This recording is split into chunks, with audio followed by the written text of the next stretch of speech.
살아계신 하나님 아버지, 감사와 찬송과 영광을 올려드립니다. 오늘 복된 새날을 허락하시고 특별히 예수 그리스도의 이 땅에 오심을 기념하며 찬양하며 예배하는 성탄의 아침에 이렇게 하나님의 말씀을 전하고 들음으로 이 성탄의 아침을 맞이하게 해주시니 아버지 감사합니다.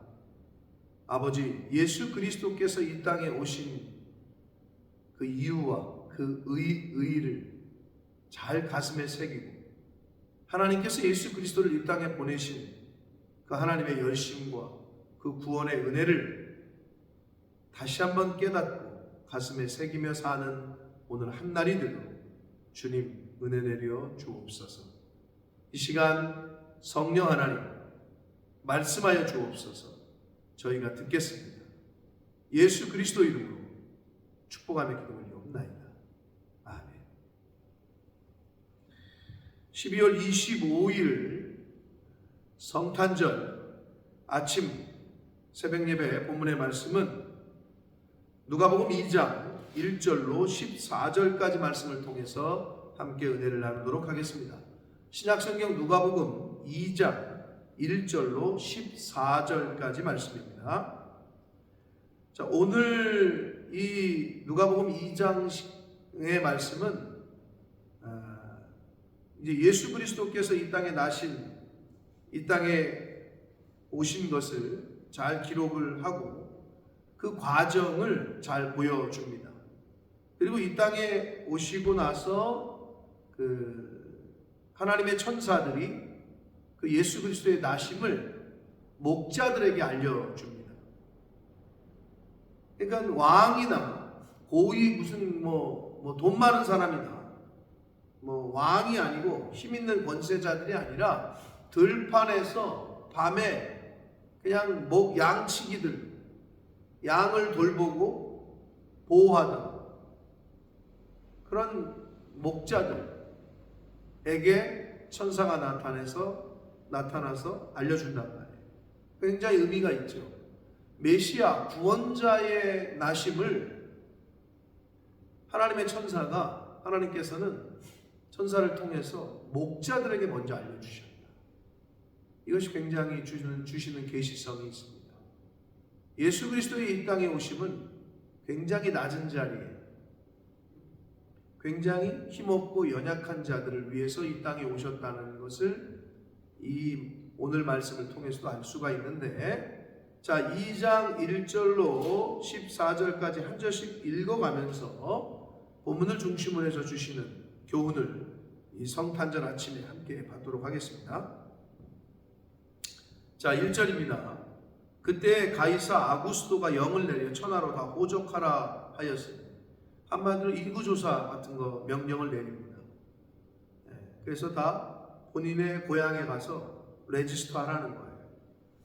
이 호적은 구레뇨가 수리아 총독이 되었을 때 처음 한 것이라. 3절 모든 사람이 호적하러 각각 고향으로 돌아가매, 자기가 태어났던 고향으로 돌아가서 레지스터 하라는 겁니다. 등록하라는 거예요.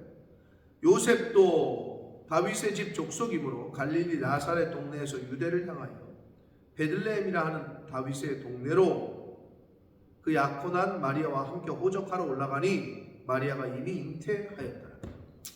자, 이미 만삭이었을 때에 이제 베들레헴에 도착을 하게 돼요. 베들레헴은 예루살렘에서 남쪽으로 8km 정도 떨어져 있고, 그리고 나사렛에서는 145km 정도 떨어진 자리에 위치하고 있었던 동네였습니다.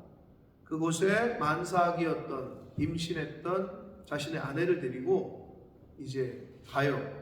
그런데 도착할 때쯤에 이제 해산을 하게 됩니다. 산기가 와서, 진통이 와서 찾았지만 방도 없고, 왜냐하면 모든 사람이 다 호적을 하러, 등록을 하러 왔었던 때이기 때문에 방도 없고 묵을 곳이 없었어요. 자, 그래서 7절 첫 아들을 낳아 강보로 싸서 그 위에 누였으니, 마국간에 추위는 피해야 되겠고, 마국간에 한마디로 말의 집이죠. 이 말들의 집에 구유는 말밥통이죠. 말구유에 나아가지고 천에 싸서 눕혔다는 거예요. 여관에 있을 곳이 없었음이러라. 8절 그 지역의 목자들이 밤에 밖에서 자기 양떼를 지키더니, 그 지역에 있던 베들레헴 지역에 있던 목자들이 밖에서 자기 양떼를 지켜요. 당연하죠. 목자들의 원래 첫 번째 임무는 자기 양을 지키는 거니까. 근데 이때가 언제냐? 밤이라고 기록되어 있어요. 여러분, 밤에 양을 지키는 건 쉽지 않아요. 뭐 사람 주인도 보는 사람이 없고 그러면 뭐 잘 수도 있고 뭐 농땡이 필 수도 있고. 그러나 아주 성실하게 자신의 맡은 바 임무를 다하고 있던 목자들이었던 것 같아요. 자기 양떼를 잘 지켰다. 그러고 있는데 9절 주의 사자가 곁에 서서 주의 영광이 그들을 두루 비추며 이제 나타납니다. 천사가. 그랬더니 당연히 무서워하겠죠. 뭐 저 같아도 기절 안 하면 다행이죠. 무서워합니다. 그러자 10절 천사가 이르되 무서워하지 말라. 보라 내가 온 백성에게 미칠 큰 기쁨의 좋은 소식을 너희에게 전하노라. 두려움에 떨고 있던 무서워하던 목자들에게 무서워하지 말라라고 이야기합니다. 여러분, 하나님의 성령은 두려움의 영이 아니에요. 평안과 평강의 영입니다. 그러므로 이게 성령인지 아닌지를 구별하는 건 어떤 말이나 누구를 대화를 하고 누구를 만나고 왔을 때, 어떻게 기도를 했을 때 이게 하나님의 응답인지 이게 성령의 역사인지 아닌지는 마음의 평강과 평안이 와요. 그게 성령의 역사일 가능성이 큽니다. 그걸 잘 구별하시면 되는데, 무섭고 두렵게 하는 것은 성령이 아닙니다. 그래서 천사는 그 목자들에게 무서워하지 말라라고 얘기하면서 한 말이 온 백성에게 미칠 큰 기쁨의 좋은 소식이다. 복음, 기쁨의 소식, 그게 뭐다? 예수가 이 땅에 오신 것이다. 구주나십니다. 라고 이야기를 합니다. 그러면서 계속해서 말하기를 오늘 다윗의 동네에 너희를 위하여 구주가 나셨으니 곧 그리스도 주시다. 천사는 목자들에게 구원자이신 동시에 주님이신 메시아, 그러니까 예수 그리스도를 구세주 그리스도이시면서 구원자이신 동시에 주님이시다. 그분이 이 땅에 오셨다 라고 예수 그리스도의 정체성을 밝혀주면서 알려주고 있습니다. 그러면서 12절 너희가 가서 강보에 쌓여 구유에 뉘어 있는 아기를 보리니 이것이 너희에게 표적이니라 하더니, 뭐가 표적이냐? 즉 구주인 표적, 그리스도인 표적, 메시아이신 표적이 강보에 쌓여 구유에 누워있는 아기, 그러니까 강보와 구유, 가장 낮고 천한 자리 말구유에 그냥 헝겊으로 쌓여있는 그것이 표적이라는 거예요. 어떤 우리가 인간이 말하는 표적이라면 뭔가 진짜 멋있게 화려하게 극적으로 등장하는 어떤 이런 거를 생각하는데, 천사가 알려주기를 말구유에 천으로 쌓여있는 것이 너희들에게 표적이다 라고 합니다. 사랑하는 성도 여러분, 결국 예수 그리스도 자체가, 그 아기 자체가 표적이라는 것을 알려주고 있습니다. 뭔가 어떤 화려하고 뭔가 드라마틱하고 어떤 극적인 이런 거, 사람들은 그걸 표적이라고 하잖아요. 야, 어디 나타내봐. 기적을, 표적을 나타내봐. 그러나 예수 그리스도 자체가 표적이다 라고 알려주고 있으면서 여기서 너희가 가서 그래요. 그리고 보리니, 여러분 아무리 은혜를 베풀어 놔도, 아무리 잔치상을 벌려 놔도 가지 않으면, 즉 오지 않으면 이 잔치에 참여하지 않으면 먹을 수가 없겠죠. 아무리 좋은 음식을 차려놔도 마찬가지입니다. 알려줬어요. 구주가 나셨다. 그러면서 뭐라고 그러냐? 가라. 그리고 봐라. 가서 보지 않으면, 이걸 오늘날로 다시 오늘날의 표현에 맞게 얘기를 하자면, 아무리 교회에서 진리가 선포돼도, 복음이 선포돼도 와서 교회에 가서 듣지 않으면, 보지 않으면 알 수 없다. 그 복음을, 그 구원의 소식을 알 길이 없어요. 가셔야 돼요, 교회. 그리고 들으셔야 돼요. 보셔야 돼요, 성경을. 그래야 복음을 경험하고 체험하고 느끼실 수 있습니다. 13절, 호련히 수많은 천군이 그 천사와 함께 하나님을 찬송하여 이르되, 천군 천사, 하나님의 천사들과 하나님의 군대들과. 14절, 찬송하여 어떻게 찬송했느냐? 지극히 높은 곳에서는 하나님께 영광이요, 땅에서는 하나님이 기뻐하신 사람들 중에 평화로다 하니라 라고 찬송을 했다라고 성경은 기록합니다. 지극히 높은 곳에는 하나님께 영광이다. 하나님께서 하나님의 열심으로 이 땅에 예수 그리스도를 보내신 그 하나님 영광 받으시고, 땅에서는 하나님이 기뻐하시는 사람들 중에 평화. 즉 여기서의 하나님이 기뻐하신 사람들이라는 것은 하나님의 은혜를 입은 사람들이라는 뜻이에요. 즉 예수 그리스도를 통해서 구원받을 자들, 구원의 은혜를 입을 자들, 그 사람들 중에는 평화예요. 이걸 다른 말로 하면, 그러면 하나님의 은혜를 입지 못한 사람들, 예수 그리스도를 믿지 않으므로 구원을 받지 못하는 사람들에게는 평화가 아니라 그거는 심판의 날.